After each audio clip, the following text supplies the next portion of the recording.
எல்லாருக்கும் வணக்கங்க. உங்க எல்லாரையும் 666 மந்த்ரா யூடியூப் சேனலுக்கு வரவேற்பதில் ரொம்ப சந்தோஷம். தொடர்ந்து நம்மளுடைய சேனலில் ஆன்மீகம் சார்ந்த பல அரிய பதிவுகளை பதிவேற்றம் செய்து கொண்டிருக்கிறோம். அந்த வகையில் இந்த வீடியோவிலையும் ஒரு சிறப்பான ஆன்மீக தகவலை பற்றி தான் பார்க்க போகிறோம். என்ன அப்படின்னு கேட்டிங்கன்னா, சிவனினுடைய அம்சத்தில் பிறந்த இந்த 4 ராசிக்காரர்கள் முறையான சிவ வழிபாடு செய்தார்கள் என்று சொன்னால் அவர்களை இந்த உலகத்தில் யாராலும் வெல்லவே முடியாது. சிவனினுடைய முழு அம்சம் பெற்ற ராசிகளாகவும் சிவனினுடைய முழு திவ்ய கடாட்சத்தை பொழியும் ராசிகளாகவும் இந்த 4 ராசிக்காரர்கள் இருக்கிறார்கள்.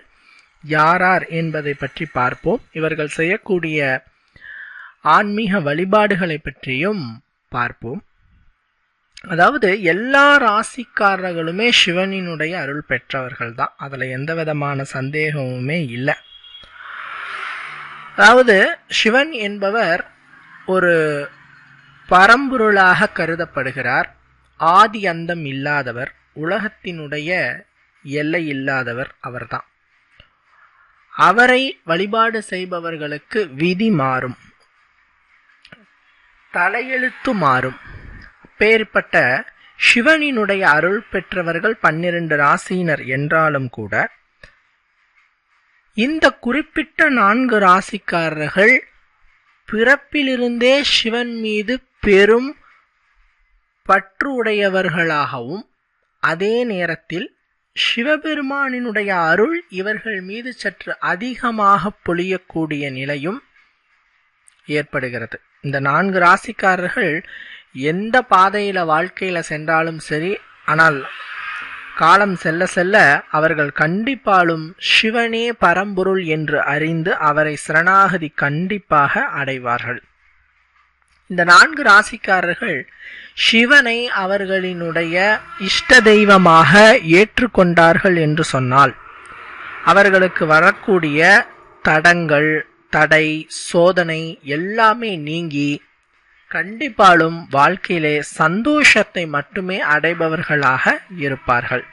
சரி, வாங்க அந்த 4 ராசியினர் யாரார் என்பதை பற்றி பார்ப்போம். ஃபர்ஸ்ட் வரவிங்க மேஷ ராசிக்காரங்க. செவ்வாய் பகவானினுடைய ராசியாகவும் முதல் ராசியாகவும் காலபுருஷ தத்துவத்தில் முதல் ராசியாகவும் வருவது மேஷ ராசிக்காரர்கள். மேஷ ராசிக்காரர்களினுடைய அனுஷ்டான தெய்வம் அப்படின்னா முருகப்பெருமான். ஏன்னா மேஷம் அப்படின்னா செவ்வாயினுடைய ராசி, செவ்வாயின் அதிதேவதை முருகப்பெருமான். இருந்தாலும் இந்த முருகப்பெருமானாகப்பட்டவர் சிவனினுடைய அம்சம். பொதுவாக மேஷராசிக்காரர்கள் இயற்கையாகவே முருக பக்தி கொண்டவர்களாகவும் சிவபக்தி கொண்டவர்களாகவும் இருப்பாங்க. இன்னும் குறிப்பிட்டு சொல்லணும்னா இந்த மேஷராசிக்காரங்க அவர்களினுடைய ஒரு 48 வயதுக்கு பிறகு அல்லது ஒரு 50 வயதுக்கு பிறகு கண்டிப்பா சிவனினுடைய தீவிர பக்தர்களாக மாறிவிடுவார்கள். நம்ம நிறைய இடங்களை பார்க்கறது உண்டு. அவ்வாறு அவர்கள் மாறினார்கள்னா எக்கச்சக்கமான நன்மைகளை பெறுபவர்களாக இருப்பார்கள். நாம் என்ன சொல்றோம், ஏன் நாம் அவ்வளவு காலம் காத்துட்டு இருக்கணும்? இப்போது நீங்க இளைஞர்களா இருக்கிறீங்க, தெய்வ பக்தியில இருக்கிறீங்கன்னா கண்டிப்பா சிவபக்தியும் சேர்த்து வழிபாடு செய்யுங்க. ஏன்னா மேஷராசிக்காரங்க பொதுவா சிவபக்தியில ஈடுபட்டா அவர்கள் முயற்சிக்கக்கூடிய எந்த விஷயமும் தட்டி போகாமல் சரியான நேரத்தில் அவர்களிடத்துல கிடைக்கும். கண்டிப்பா மேஷ ராசிக்காரர்கள் சிவத்தன்மை உடையவர்களாக இருப்பாங்க. சிவன் யாருக்கும் கட்டுப்பட மாட்டார். அதே நேரத்துல அவர் மீது பற்று வைத்தார்கள் என்றால் அவர்களையும் கைவிட மாட்டார். அதே குணம்தான் இவங்களுக்கு இருக்கும். முழுமையா சிவ வழிபாடு செய்யுங்க, எதை தொட்டாலும் உங்களுக்கு வெற்றி கிடைக்கும். அடுத்து விருச்சக ராசிக்காரங்க. இவங்களும் செவ்வாயினுடைய ராசி தான். பொதுவா மேஷ ராசிக்கும் விருச்சக ராசிக்கும் ஒரு வேற்றுமை இருக்கு. ரெண்டுமே செவ்வாயினுடைய ராசி என்றாலும் மேஷ ராசிக்காரங்க கோபத்தை வெளிப்படுத்துபவர்கள். அதை கட்டுப்படுத்துபவர்கள், எங்கே அந்த கோபத்தை வெளிப்படுத்த வேண்டும் என தெரிந்தவர்கள் மேஷ ராசிக்காரங்க. பட் விருச்சிக ராசிக்காரர்களும் செவ்வாயின் ராசியாக இருந்தாலும் கூட கோபத்தை கட்டுப்படுத்த தெரியாதவர்கள் முரட்டுத்தனமான கோபக்காரர்களாக இருப்பார்கள். விருச்சிக ராசியா இருந்து மேஷம் உச்சம் பெற்றவர்கள் கண்டிப்பா முரடர்களாக கோபசாலிகளாக இருப்பார்களுங்கிறதுல டவுட் எதுவும் இல்லை. ஆனா இவங்க மனதளவில் குழந்தை குணம் கொண்டவர்கள் தான், அதுல சந்தேகம் இல்லை. பொதுவாக மேஷ ராசிக்காரங்க விருச்சிக ராசிக்காரங்க இவங்களை நாம பார்த்தோம்னா ஜாதகம் வருது, இந்த 2 ராசிக்காரங்களா இருக்கிறாங்க, செவ்வாய் நல்ல உச்சத்துல இருக்குது அல்லது பலமான நிலையில இருக்குதுன்னா நம்ம சொல்ற ஒரே வார்த்தை கோபத்தை கண்ட்ரோல் பண்ணுங்க. கோபம் வந்தா சிவநாமம் சொல்லுங்க. கோபத்தை கைவிட்டு சிவனை சரணாகதி அடைந்தீர்கள் என்று சொன்னால் நீங்கள் என்ன பணி செய்தாலும் அதில் வெற்றி அடைவீர்கள். பொதுவாக மேஷராசிக்காரங்க விருச்சிக ராசிக்காரங்க இவங்க 2 பேரையும் கரெக்டா கைட் பண்ணி கொண்டு போக ஆள் இருந்தாங்கன்னா எதிரிகளை வென்று அவர்களினுடைய தொழிலிலே கொடிகட்டி பறக்கக்கூடிய அனுகூலத்தை அவர்கள் பெறுவார்கள்ங்கிறதுல ஐயம் ஏதுமே இல்லை.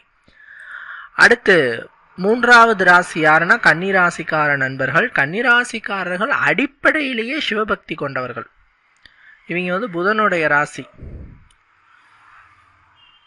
கண்டிப்பாலும் சிவபக்தியே சிறப்பு என சிறு வயதிலிருந்தே சிவனின் மீது நாட்டம் கொண்டு அவரை சரணாகதி அடைபவர்கள். சிவனினுடைய பரிபூரண அம்சம் பெற்று சிவத்தன்மை ஆரம்பத்திலேயே உணர்ந்து அதில் பார்த்தீங்கன்னா மிகப்பெரிய அளவில் ஈடுபாடு கொண்டவர்களா இருப்பாங்க.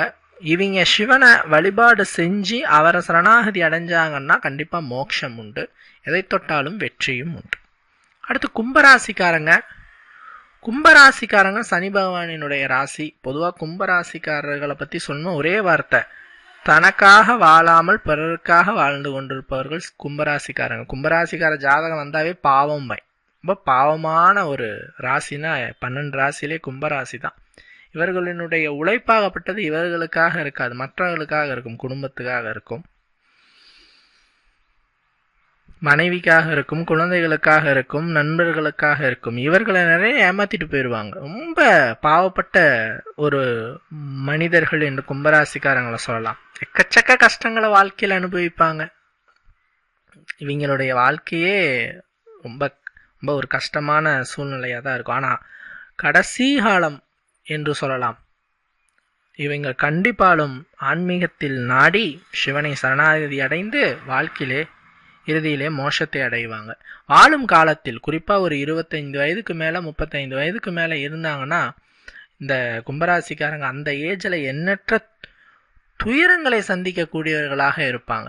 இப்ப நீங்க என்ன பண்ணணும், அந்த ஏஜ்ல இருந்தா சிவனை சரணாகதி அடைஞ்சிருங்க. அவருடைய காலை பற்றி அவரே சரணம் என இருந்து விட்டீர்கள் என்றால் போராட்டம் என்பதை நீங்கள் கடந்து சிவனினுடைய அருளால் அந்த போராட்டத்தையும் வெல்லும் அற்புதமான யோகத்தை பெறுவீர்கள்ங்கிறதுல ஐயம் ஏதும் இல்லை.